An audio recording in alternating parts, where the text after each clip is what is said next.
បាទខ្ញុំបាទជាងរ៉ាសូមអនុញ្ញាតគោរពពុកម៉ែអូនពូមីងបងប្អូនជាទីគោរពបន្ទាប់ពីខ្ញុំបាទបានចរចានឹងធ្វើកុងត្រាសារជាថ្មីជាមួយនឹងម្ចាស់ផ្ទះសម្រាប់ការងារការ៉ូជុំវិញផ្ទះដែលមានទំហំ800ម៉ែត្រការ៉េឥឡូវនេះក្រុមជាងខ្ញុំបាទកំពុងតែចាប់ដើមថ្លឹងនីវ៉ូដីនិងឆាយដីឲ្យរាបស្មើនៃផ្ទៃបាតជុំវិញផ្ទះហើយក៏សូមអរគុណច្រើនក្រុមជាងខ្ញុំបាទមិនថាមេឃក្តៅឬមេឃភ្លៀងខិតខំធ្វើការអស់ពីកម្លាំងកាយចិត្តក្នុងនាមជាកូនប្រុសជាឪពុកគេទោះបីជាក្តៅហើយយ៉ាងណាភ្លៀងរលឹមយ៉ាងណាក៏ព្យាយាមធ្វើបំពេញភារកិច្ច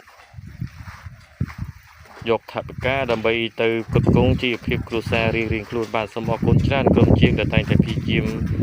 ធ្វើការជានិច្ច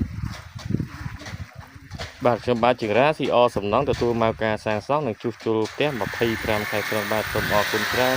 និងសូមជម្រាបលាពុកម៉ែអ៊ំពូមីងបងប្អូនទាំងអស់ជូនពរសុខភាពល្អសុភមង្គលរកទីទទួលទានមានបានគ្រប់គ្នាបាទសូមអរគុណច្រើន